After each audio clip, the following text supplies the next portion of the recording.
Chapter 9, The Family Afterward. Our womenfolk have suggested certain attitudes a wife may take with a husband who is recovering. Perhaps they created the impression that he's to be wrapped in cotton wool and placed on a pedestal. Successful readjustment means the opposite. All members of the family should meet upon the common ground of tolerance, understanding, and love. This involves a process of deflation.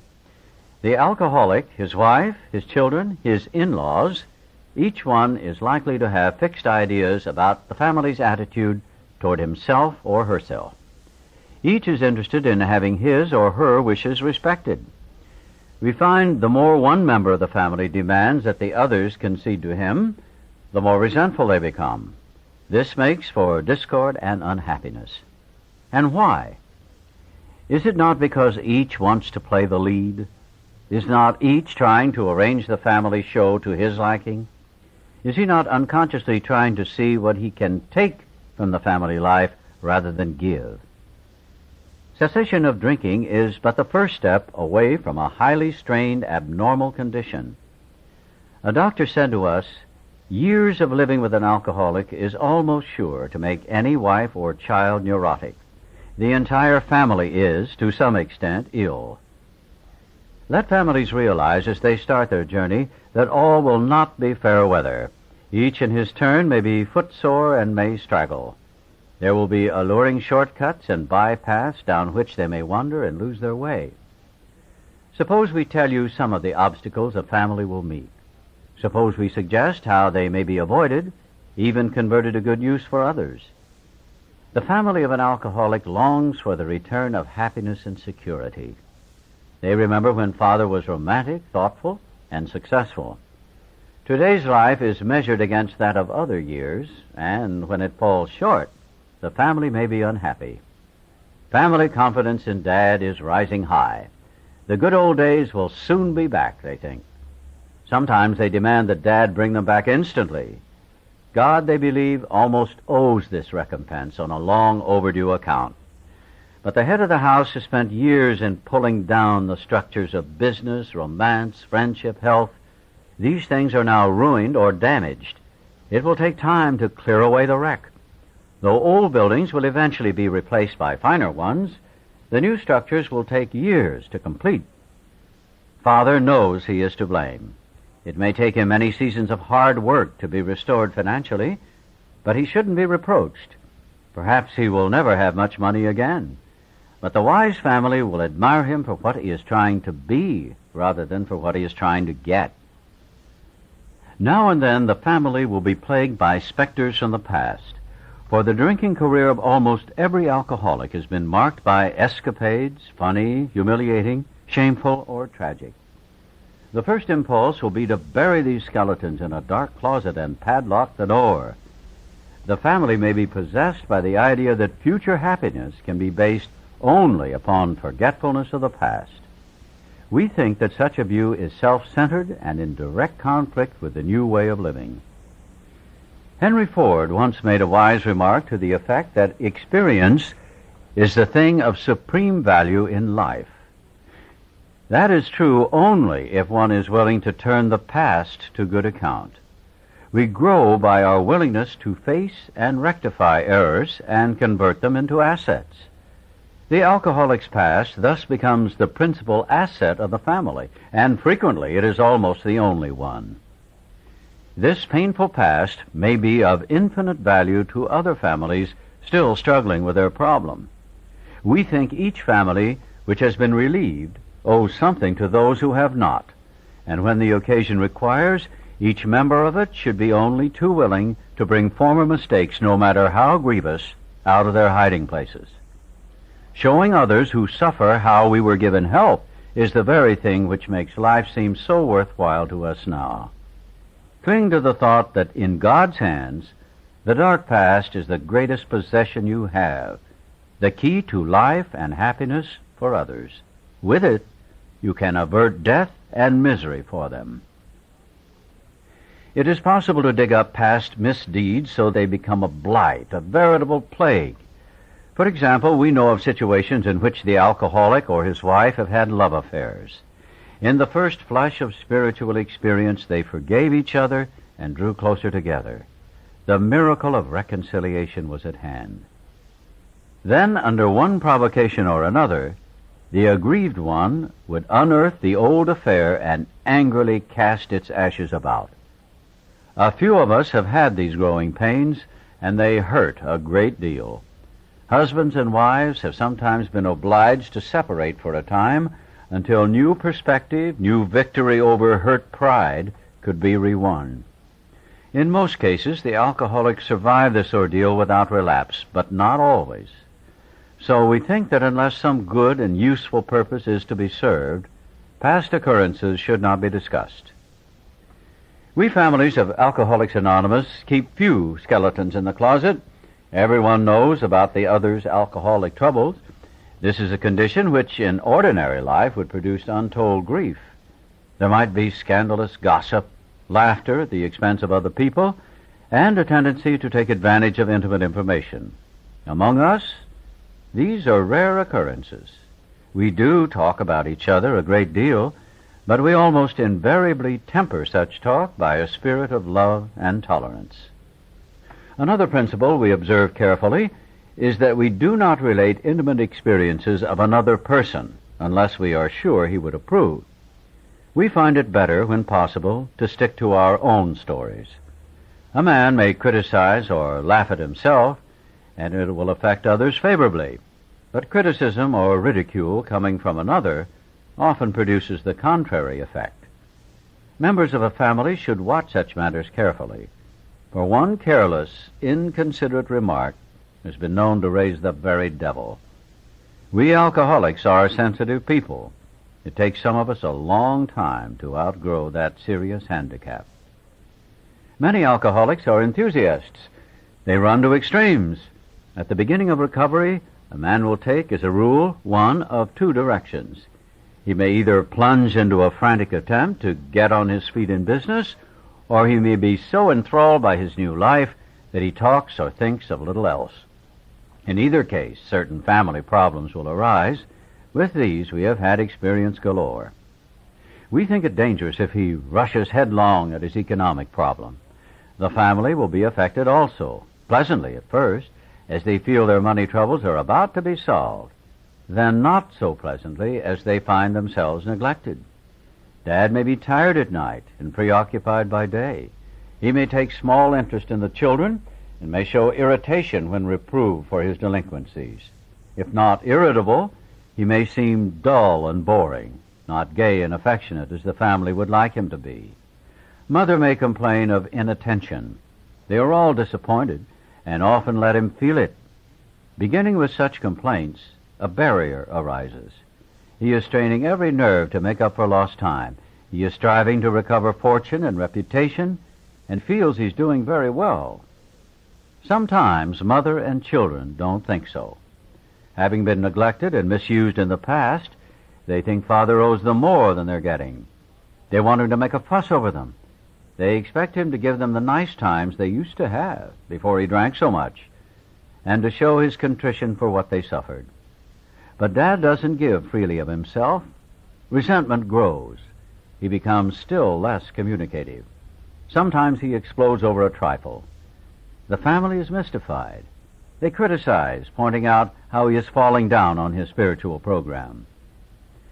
This sort of thing can be avoided. Both father and the family are mistaken, though each side may have some justification.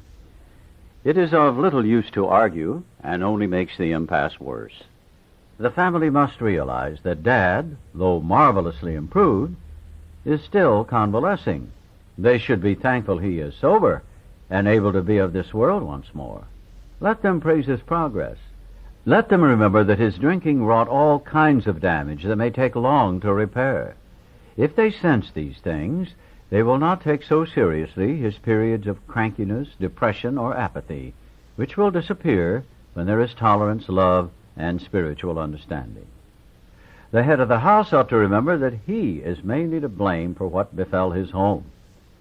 He can scarcely square the account in his lifetime, but he must see the danger of over-concentration on financial success. Although financial recovery is on the way for many of us, we found we could not place money first. For us, material well-being always followed spiritual progress. It never preceded. Since the home has suffered more than anything else, it is well that a man exert himself there. He is not likely to get far in any direction if he fails to show unselfishness and love under his own roof. We know there are difficult wives and families, but the man who is getting over alcoholism must remember he did much to make them so. As each member of a resentful family begins to see his shortcomings and admits them to the others, he lays a basis for helpful discussion. These family talks will be constructive if they can be carried on without heated argument, self-pity, self-justification, or resentful criticism. Little by little, mother and children will see they ask too much, and father will see he gives too little. Giving, rather than getting, will become the guiding principle. Assume, on the other hand, that father has, at the outset, a stirring spiritual experience. Overnight, as it were, he is a different man. He becomes a religious enthusiast. He is unable to focus on anything else. As soon as his sobriety begins to be taken as a matter of course, the family may look at their strange new dad with apprehension, then with irritation. There is talk about spiritual matters morning, noon, and night. He may demand that the family find God in a hurry, or exhibit amazing indifference to them, and say he is above worldly considerations. He may tell mother, who's been religious all her life, that she doesn't know what it's all about, and that she better get his brand of spirituality while there is yet time. When father takes this tack, the family may react unfavorably. They may be jealous of a God who has stolen Dad's affections. While grateful that he drinks no more, they may not like the idea that God has accomplished the miracle where they failed. They often forget Father was beyond human aid. They may not see why their love and devotion did not straighten him out. Dad is not so spiritual after all, they say. If he means to right his past wrongs, why all this concern for everyone in the world but his family? What about his talk that God will take care of them? They suspect Father is a bit balmy. He is not so unbalanced as they might think. Many of us have experienced Dad's elation. We have indulged in spiritual intoxication. Like a gaunt prospector, belt drawn in over the last ounce of food, our pick struck gold. Joy at our release from a lifetime of frustration knew no bounds. Father feels he has struck something better than gold. For a time he may try to hug the new treasure to himself. He may not see at once that he has barely scratched a limitless load which will pay dividends only if he minds it for the rest of his life and insists on giving away the entire product. If the family cooperates, Dad will soon see that he's suffering from a distortion of values.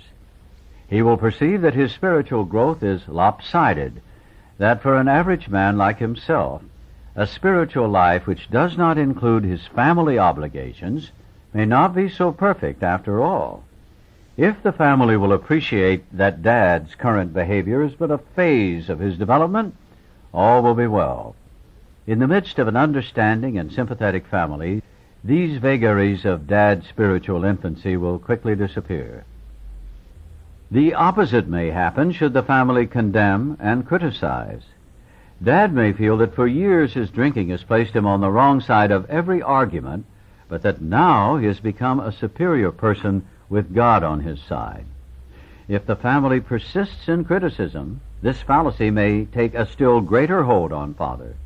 Instead of treating the family as he should, he may retreat further into himself and feel he has spiritual justification for so doing. Though the family does not fully agree with Dad's spiritual activities, they should let him have his head, even if he displays a certain amount of neglect and irresponsibility toward the family. It is well to let him go as far as he likes in helping other alcoholics. During those first days of convalescence, this will do more to ensure his sobriety than anything else. Though some of his manifestations are alarming and disagreeable, we think Dad will be on a firmer foundation than the man who is placing business or a professional success ahead of spiritual development. He will be less likely to drink again, and anything is preferable to that. Those of us who have spent much time in the world of spiritual make-believe have eventually seen the childishness of it. This dream world has been replaced by a great sense of purpose, accompanied by a growing consciousness of the power of God in our lives. We have come to believe He would like us to keep our heads in the clouds with Him, but that our feet ought to be firmly planted on earth. That is where our fellow travelers are, and that is where our work must be done. These are the realities for us. We have found nothing incompatible between a powerful spiritual experience and a life of sane and happy usefulness. One more suggestion. Whether the family has spiritual convictions or not, they may do well to examine the principles by which the alcoholic member is trying to live. They can hardly fail to approve these simple principles, though the head of the house still fails somewhat in practicing them. Nothing will help the man who is off on a spiritual tangent so much as the wife who adopts a sane spiritual program, making a better practical use of it. There will be other profound changes in the household. Liquor incapacitated father for so many years that mother became head of the house. She met these responsibilities gallantly. By force of circumstances, she was often obliged to treat father as a sick or wayward child. Even when he wanted to assert himself, he could not, for his drinking placed him constantly in the wrong. Mother made all the plans and gave the directions. When sober, father usually obeyed. Thus, mother, through no fault of her own, became accustomed to wearing the family trousers. Father, coming suddenly to life again, often begins to assert himself. This means trouble, unless the family watches for these tendencies in each other and comes to a friendly agreement about them. Drinking isolates most homes from the outside world. Father may have laid aside for years all normal activities, clubs, civic duties, sports. When he renews interest in such things, a feeling of jealousy may arise. The family may feel they hold a mortgage on Dad so big no equity should be left for outsiders. Instead of developing new channels of activity for themselves, mother and children demand that he stay home and make up the deficiency. At the very beginning, the couple ought to frankly face the fact that each will have to yield here and there if the family is going to play an effective part in the new life. Father will necessarily spend much time with other alcoholics, but this activity should be balanced. New acquaintances who know nothing of alcoholism might be made, and thoughtful consideration given their needs. The problems of the community might engage attention. Though the family has no religious connections, they may wish to make contact with or take membership in a religious body. Alcoholics who have derided religious people will be helped by such contacts. Being possessed of a spiritual experience, the alcoholic will find he has much in common with these people, though he may differ with them on many matters. If he does not argue about religion, he will make new friends and is sure to find new avenues of usefulness and pleasure. He and his family can be a bright spot in such congregations. He may bring new hope and new courage to many a priest, minister, or rabbi who gives his all to minister to our troubled world. We intend the foregoing as a helpful suggestion only. So far as we are concerned, there is nothing obligatory about it. As non-denominational people, we cannot make up others' minds for them. Each individual should consult his own conscience. We have been speaking to you of serious, sometimes tragic things. We have been dealing with alcohol in its worst aspect. But we aren't a glum lot. If newcomers could see no joy or fun in our existence, they wouldn't want it. We absolutely insist on enjoying life.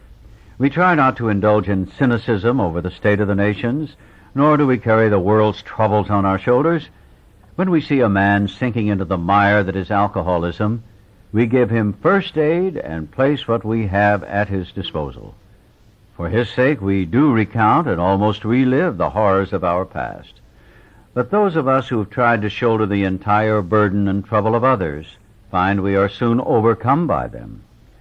So we think cheerfulness and laughter make for usefulness.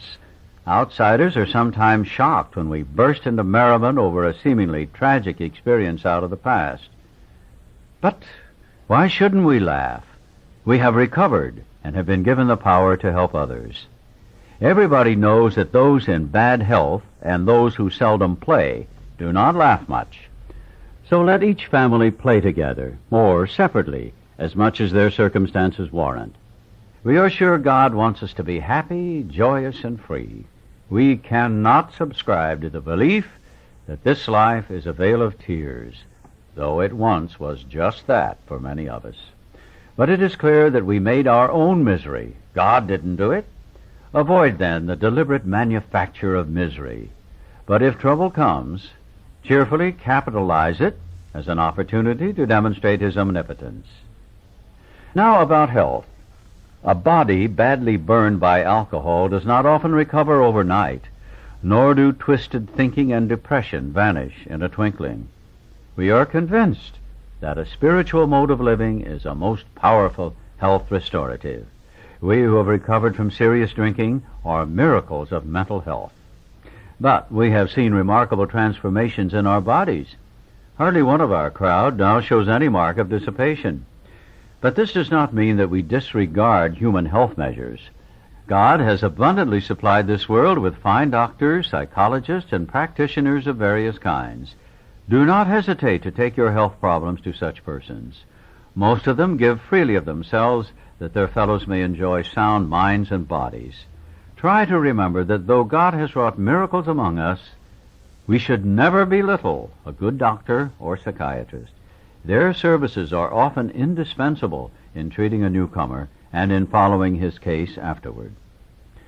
One of the many doctors who had the opportunity of reading this book in manuscript form told us that the use of sweets was often helpful. Of course, depending upon a doctor's advice, he thought all alcoholics should constantly have chocolate available for its quick energy value at times of fatigue. He added that occasionally in the night a vague craving arose which would be satisfied by candy.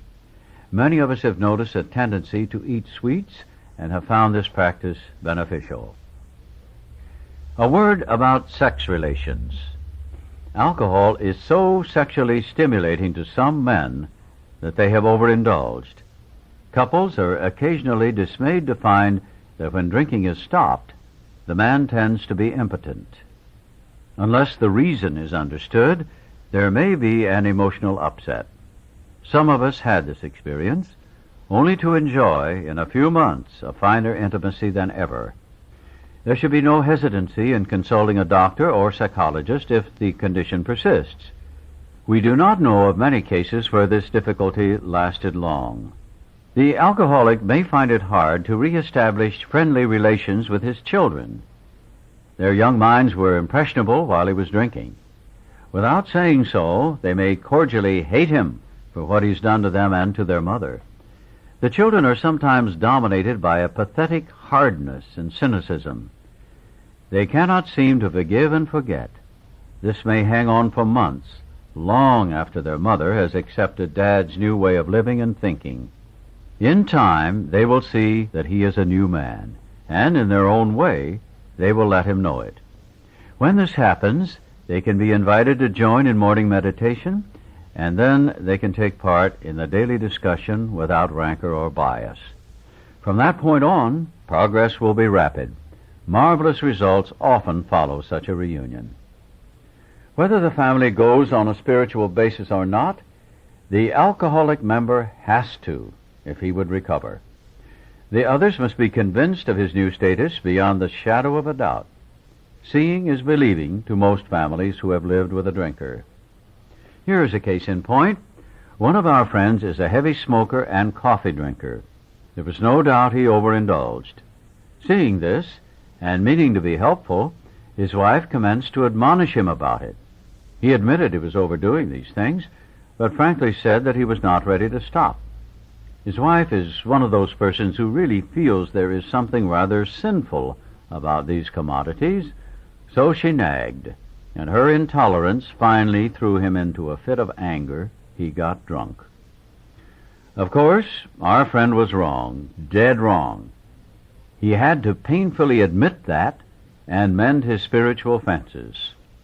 Though he is now a most effective member of Alcoholics Anonymous, he still smokes and drinks coffee, but neither his wife nor anyone else stands in judgment. She sees she was wrong to make a burning issue out of such a matter when his more serious ailments were being rapidly cured. We have 3 little mottos which are apropos. Here they are.